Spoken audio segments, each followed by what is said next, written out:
Now, I'm not breaking any news by telling you that 2020 has been one heck of a wacky year, especially in the NTT IndyCar Series, one of the wackiest on record, if you can believe that. But this top 10 list is only just one opinion. These are my top 10 moments of the 2020 season, and there are good and bad things in here. This is not sugar-coated.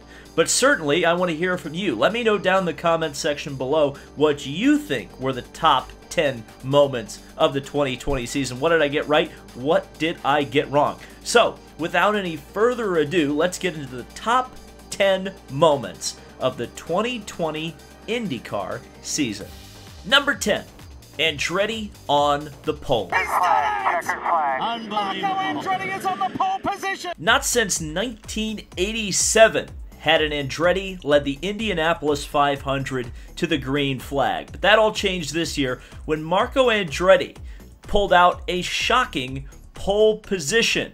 And while this probably wouldn't have been as significant in a regular year, it certainly was significant in this particular year where the Indy 500 definitely had an air of demoralization around it. The fact that Marco Andretti was a feel-good story on the pole position for this race made it onto this list. And because it's a Marco moment, it's always going to be controversial, but I think there's one thing that's worth saying here about Marco Andretti's pole position, and it is this.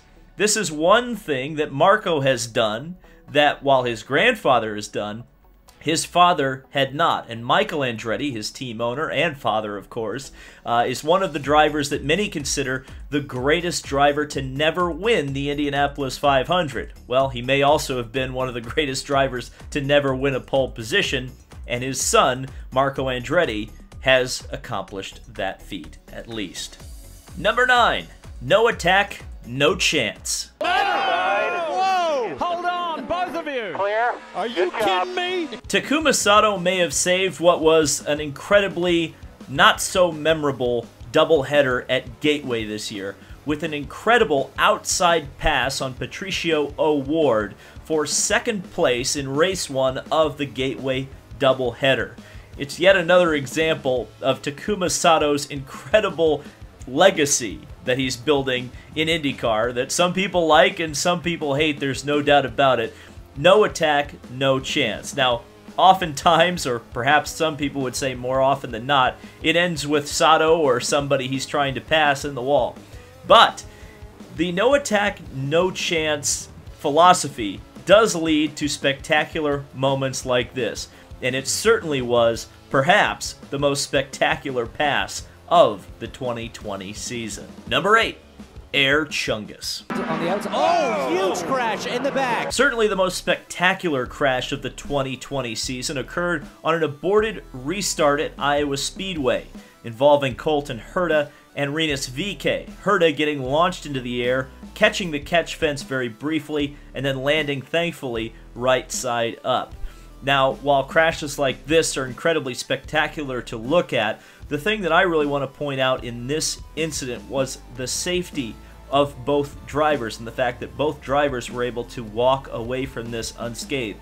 Certainly the fact that Herta's car didn't get very far into the catch fence is a testament to the construction of not only the car, but also of Iowa Speedway with their unique system of fencing and safer barriers, allowing Herta's car to get airborne but not get caught up in that fence. But perhaps most importantly from a 2020 perspective, the fact that Rinus VeeKay's aeroscreen potentially protected him from Herta's car getting into the cockpit of VeeKay's car when Herta's car passed over. The damage was evident on VeeKay's chassis. Certainly something that was scoffed at the beginning of the season by many traditionalists, but I think in this instance, the aeroscreen proved effective. Number 7, last to first. From last to first. Can you believe it? Simon Pagenaud wins in Iowa. God, it's such a shame that Iowa Speedway isn't on the calendar anymore. Another highlight moment of this year was certainly the spectacular drive of Simon Pagenaud going from last to first and winning at Iowa Speedway. This is something that does not happen very often in IndyCar racing, or really racing in general. It's very difficult, especially in such a competitive series, to go from the back to the front and stay there at the end of the race. But Simon Pagenaud, in a relatively quiet season for the Frenchman, the defending Indy 500 winner going into this year, this was certainly a highlight for Pagenaud, and really, we should be talking about this a lot more because it doesn't happen very often. Number 6, a sign of things to come. Ericsson go inside. Rosenquist, bang, bang! It's amazing that Pato O'Ward did not score a victory in the 2020 season. He was very close on several occasions, perhaps none more close than the race at Road America, which he dominated. Looked like he was set for a certain victory, but a poor choice of tires by his crew on the last stop allowed Felix Rosenquist of Chip Ganassi Racing, who at that point was also winless, to not only close, but pass O'Ward and go on to his first win. Now, for 2021 and looking to the future, these two drivers will be teammates at McLaren next year. And while it seems like they're fairly cordial in their relationship right now, if you start thinking about if these two begin to become regular contenders for race wins and potentially championships, this may be a relationship that deteriorates very fast with two competitive alpha males at McLaren. Number 5, the GOAT. Scott Dixon is a 6-time IndyCar champion. Yeah, it wouldn't be 2020 without mentioning Scott Dixon's incredible year. 4 wins on the season, including the first 3 in a row, plus the IndyCar Championship. The only reason this isn't higher on the list is because of a late season collapse, which allowed Joseph Newgarden to claw within the final race of St. Petersburg with a chance to win the title. However, the facts remain the same, and Scott Dixon is only 2 wins away from ousting Mario Andretti on the second all-time wins list.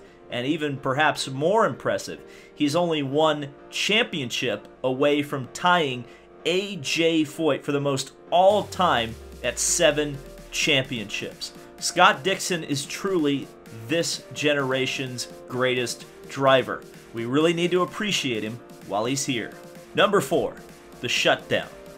Certainly, this is one that affected absolutely everyone in the world, and certainly wasn't something that IndyCar had a lot of control over. However, their reaction to it was something that they had control over. Some bad things certainly happened. Several events getting canceled, including the long-running Long Beach Grand Prix. Thankfully, that event and several others that were canceled for this year will return next year. However, there were some casualties. Iowa Speedway, which did get 2 events this year, will not return for next year, and Circuit of the Americas becomes a one and done. But I think certainly as someone speaking as someone who was on the ground there in St. Petersburg as things were getting shut down, a lot of the fears that we did have while in the pit lane at St. Petersburg, some of them did happen. There were some negative consequences, but ultimately, the way IndyCar, the new Roger Penske controlled series, handled things was, while it wasn't perfect, I think it was as good as it could have been. I think that all the evidence you need was the fact that St. Petersburg happened as the season finale, and they only had a net loss of 2 cars between the season opener and the season finale in a pandemic. And it looks like going into 2021, the car counts will not only stabilize, they'll probably increase for next year. Number 3, the St. Petersburg do-over. This is more bizarre than the Tiger King. St. Petersburg turned out to be worth the 8-month wait. A crazy race was put on for the IndyCar Championship finale. Front row starters Will Power and Alexander Rossi crashed out of the race. Rossi was leading when he did. Other crazy events involved Colton Herta crashing while in contention, and James Hinchcliffe crashing under yellow, also while in contention to win the race. Throw in some other crazy moments like the pace car running out of fuel and a brief shower which really screwed up the running order. And oh, by the way, the championship came down to the final couple of laps as Joseph Newgarden did everything he had to do to win the championship, winning the race. However, Scott Dixon managed to hang on to a podium position and took home the title. What a wild way to finish the season, finishing it on a positive note in front of 20,000 rabid IndyCar fans. And oh, guess what? We get to do it all over again at the first race of next season in St. Petersburg. A great effort all around by the city, by IndyCar, and by everybody involved to make a street race happen 2 times in 1 year. Unbelievable effort. Number 2, SATO'S second. Takuma Sato is a 2-time winner of the Indianapolis 500. Who could have guessed that Takuma Sato would not only be an Indianapolis 500 winner, but would be a 2-time champion? But Sato in recent years has established himself as one of the best to do it around the speedway in this era. No greater evidence is needed than outdueling Scott Dixon, who many believed had the best car and certainly was performing at the highest level he has as a driver in some time. Takuma Sato earned the Indianapolis 500 win, despite what you may have heard about red flags and restarts at the end of the race. Sato may keep going for a long time. He just re-signed with Rahal, Letterman, Lanigan Racing. It'll be exciting to see if he can defend his win in the 2021 500. Number 1, no fans at the Indy 500. Unfortunately, because it is 2020, we do have to end on a negative note. And this is something that I think is very significant going forward. Say what you will about 1996 and the damage that it did to the sport, but at the very least, you could still attend the Indianapolis 500. The very fact that the Indy 500 had no fans this year is something that we'll have to take a look at going forward. And certainly I think it was understandable, given the pandemic, that that was a possibility. But a lot of the theatrics leading up to it, I think, have left a sour taste in many people's mouths.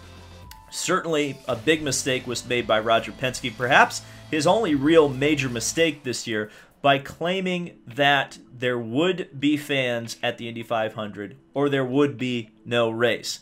Now, unfortunately, as things went, the political and the corporate pressure ultimately got to Penske, and he had to reverse that decision. Now, Penske claimed in a recent article to the Indy Star that there are 160,000 seats sold for the 2021 Indy 500. But almost certainly, most of those have been seats that were transferred over from this year's race, and many of those were likely sold pre-pandemic. What will happen in the months going forward? Almost certainly there will be yet another huge battle in the media of will they, won't they run the Indy 500 with a full capacity crowd, a half capacity crowd. There will be extreme uncertainty, almost certainly, going forward in 2021 about the Indy 500. And that, for its biggest race and for a lot of things that involve this sport, is one of its biggest draws. There's going to be a lot of question marks potentially for the next 2 years. If this happens another year, if there are no fans, or if at the very least there's a question about it going forward, you've got to wonder about attendance for the biggest race. We've already seen some of the effects. See the Freedom 100 getting canceled. This will be one of the major points on Penske's record in 2021. Will he be able to not only run the Indy 500 with fans, but what percentage and what will the plan be going forward? This is going to be a big story into 2021. It's not going to be fun, but it's something you guys should prepare for. Now, while our list ended on a negative note, there are some positives, a lot of them, going into the 2021 IndyCar season. 7-time NASCAR champion Jimmy Johnson will be with Ganassi Racing for the road and street courses, as well as a full season entry with Team Penske for 3-time Supercars champion Scott McLaughlin. Add into that all the IndyCar stars and potentially a few more coming from various forms of motorsport throughout the year. IndyCar may be looking a little bit more like the International Race of Champions next year, and personally, I'm all for it. I'm still excited for St. Pete. I'm excited for the 2021 season. Again, let me know what you thought of my top 10 list. Do you think I was on the money? Do you think I missed some things? Let me know down in the comments section below. And subscribe for more motorsport and IndyCar content. Got a lot of stuff coming throughout this cold, dark, dreary off-season. Thank you guys so much for watching, and I'll see you in the next video.